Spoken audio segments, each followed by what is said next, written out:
इस कविता का जो विषय है, वो जो शब्द है, असल में उस पर कविताएं नहीं लिखी जा सकती। दुनिया की किसी भी कलम में इतनी ताकत नहीं है कि वो मां पे कविताएं लिख सके। मैं तो बहुत छोटा कलमकार हूं, मैं मां पे क्या कविताएं लिखूंगा। मैंने एक कविता सिर्फ ये लिखी है कि जब मां हमारे पास होती है तब शायद उसके होने का एहसास नहीं होता। जब मां नहीं होती तब जिंदगी क्या होती है, बस मैं ये कहना चाहता हूं। तब आप सुने उस कविता को। एक बहुत छोटी सी कहानी उस कविता के शुरू में कहता हूं। एक जंगल में एक संगीतकार मृदंग बजाता था। मृदंग ढोलक की तरह एक वाद्य को कहते हैं। और जब मृदंग बजाता तो एक बकरी का बच्चा वहां रोज आके खड़ा हो जाता। एक दिन सर ये कैमरे जो भी हैं बंद कर दें प्लीज, फॉर गॉड सेक। बकरी का बच्चा वहां खड़ा हो जाता आके, तो मृदंग जो बजाता था संगीतकार, उसने उस मेमने से एक दिन पूछ लिया कि यार तुझे क्या मेरा सुर, मेरी ताल, मेरी लय बहुत अच्छी लगती है जो तू रोज यहां चला आता है। वो बोला मैं नहीं जानता कि आप क्या बजाते हैं, न मुझे सुर की समझ, न ताल की समझ, न लय की समझ। मैं तो बस इतना जानता हूं कि इस ढोलक पे, इस मृदंग पे जो चमड़ा मढ़ा है वो मेरे मां के बदन से आया है। क्या बात है, बहुत अच्छे, वाह। जब उस पे थाप पड़ती है मैं आके खड़ा हो जाता हूं। बहुत अच्छे, वाह। मेरी कविता मां के न रहने पे भीतर से पड़ी हुई थाप की कविता है, तब सुनाना चाहता हूं। इस कविता में अगर आपके आंसू बाहर की दुनिया की यात्रा करना चाहे तो रोकिएगा मत। अगर आपको ठीक लगे, जैसा कहता हूं जब मां नहीं होती तब जिंदगी क्या होती है। एक मुनव्वर राणा साहब का शेर उधार लेता हूं कि किसी के हिस्से में मकान आया, किसी के हिस्से में दुकान आई, मैं सबसे छोटा था, मेरे हिस्से में मां आई।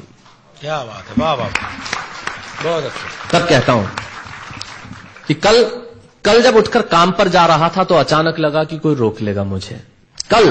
कल जब उठकर काम पर जा रहा था तो अचानक लगा कि कोई रोक लेगा मुझे और कहेगा खड़ा खड़ा दूध मत पी, हजम नहीं होगा। मुझे लगा कोई कहेगा खड़ा खड़ा दूध मत पी, हजम नहीं होगा। 2 घड़ी सांस ले ले, अरे इतनी ठंड और कोट भूल गया, इसे भी अपने पास ले ले। मन में सोचा मां रसोई से बोली होंगी जिसके हाथों में सना आटा होगा।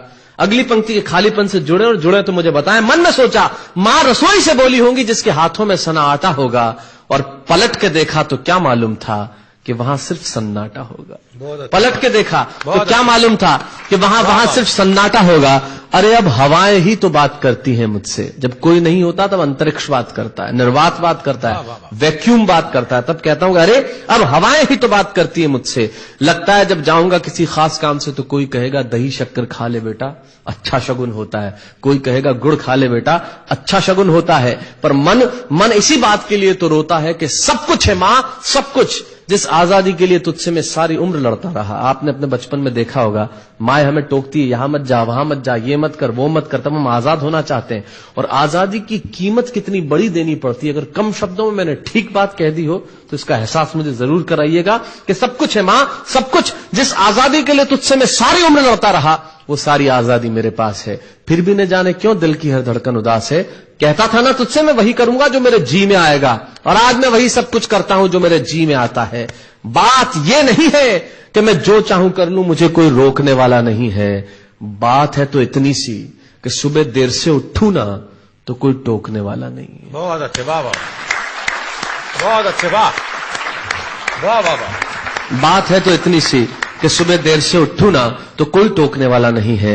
रात को देर से लौटूं तो कौन नाराज होगा भला, कौन कहेगा बार बार कि अब कहां चला। आप ही के जिंदगी के कुछ दृश्य चुराता हूं और आप ही को सौंपता हूं। रात को देर से लौटूं तो कौन नाराज होगा भला, कौन कहेगा बार बार कि अब कहां चला। दोस्तों के साथ घूमने पर उल्हाने कौन देगा, मेरे वो तमाम झूठे बहाने कौन देगा। सच कहा साहब, गम की चोटें जख्मों पे फौलाद से ज्यादा क्या होगी, और मां की दौलत दुनिया में औलाद से ज्यादा क्या होगी। तब कहना चाहता हूं कि रात को देर से लौटूं तो कौन नाराज होगा भला, कौन कहेगा बार बार कि अब कहां चला। दोस्तों के साथ घूमने पर उल्हाने कौन देगा, मेरे वो तमाम झूठे बहाने कौन देगा। कौन कहेगा कि इस उम्र में क्यों परेशान करता है। हाय राम, ये लड़का क्यों नहीं सुधरता है। पैसे कहां खर्च हो जाते हैं तेरे, क्यों नहीं बताता है। सारा दिन मुझे सताता है, रात को देर से आता है, खाना गर्म करने को जागती रहूं, खिलाने को तेरे पीछे भागती रहूं, बहाती रहूं आंसू तेरे लिए।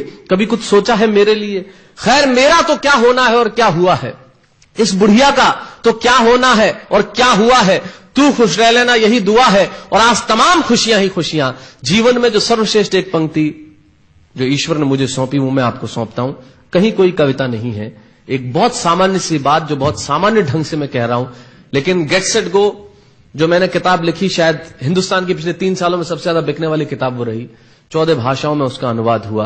वाह वाह में मैं रोज टीवी पे बोलता हूं, मेरे लाखों लफ्ज कुर्बान करता हूं सिर्फ उस एक पंक्ति पे जो ईश्वर ने मुझे सौंपी, और कहीं कोई कविता नहीं है, आप ही का भाव आपकी उठा को सौंपता हूं और देता हूं, और जिस विश्वास के साथ मैंने लिखा उस विश्वास के साथ आपको देता हूं कि मेरा तो क्या होना है और क्या हुआ है, इस बुढ़िया का तो क्या होना है और क्या हुआ है, तू खुश रह लेना यही दुआ है। और आज तमाम खुशियां ही खुशियां, गम ये नहीं है कि कोई ये सब खुशियां बांटने वाला होता, पर कोई तो होता जो गलतियों पे डांटने वाला होता। बहुत अच्छे, वाह वाह वाह वाह, बहुत अच्छे, वाह। गम ये नहीं है कि कोई ये सब खुशियां बांटने वाला होता, पर कोई तो होता जो गलतियों पे डांटने वाला होता। और अंतिम पंक्तियां देता हूं कि तू होती ना तो हाथ फेरती, कभी सर पर या हल्के से बाम लगाती, आवाजें दे देकर सुबह उठाती, दिवाली पे टीका लगाकर रुपए देती और कहती बड़ों के पांव छूना आशीर्वाद मिलेगा, कपड़े मत फाड़ना, अगला कपड़ा अगली दिवाली को सिलेगा। बहन को सताता तो तू चांटे मारती, बीमार पड़ता तो रो रो के नजरें उतारती,